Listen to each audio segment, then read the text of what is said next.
I think it's really hard to mark your name in the NBA history books without collecting a couple of very specific things. Even if you were to have the numbers and the consistent success, your stamp on the NBA would not have longevity. While you'll be recognized as a good player and sustain some accolades, without achieving these very specific things, the length your name would carry past your playing career would be significantly shorter. Those two things, very specific things, are either an MVP or an NBA championship. If you, yes, you as a player, were to win one of these awards or complete one of these achievements, the history of the NBA would be impossible to write without your name. As a star, if you don't accomplish that, it's very difficult, damn near impossible to attain that status. And that creates a wide chasm of NBA players that are really good, will rack up numbers, make all-stars, and might even go to the Hall of Fame, but won't end up being remembered.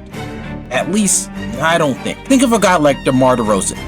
Once his career ends, once the lights turn off, once it all shuts down, I can't see many people just speaking of him. Similar to Chris Middleton, except DeMar DeRozan was a bona fide superstar at points of his career. His inability to win a ring with the Raptors, the Spurs, and the Bulls, and him never reaching the peaks high enough to get an MVP despite being awarded All-Star after All-Star, lands him perfectly in my aforementioned chasm. He poured his heart out for the game of basketball, produced incredible seasons for the city he loved, became the face of a disparate franchise, but the holy grails of the NBA world being just out of his reach, out of his fingertips, will leave his entire doings, the life he brought throughout his career, the achievements he got, forgotten. Despite how incredible of a player he was and all he provided, his name is not permanently stamped into the page of the NBA book. And that alone will leave his career to fade away eventually into obscurity.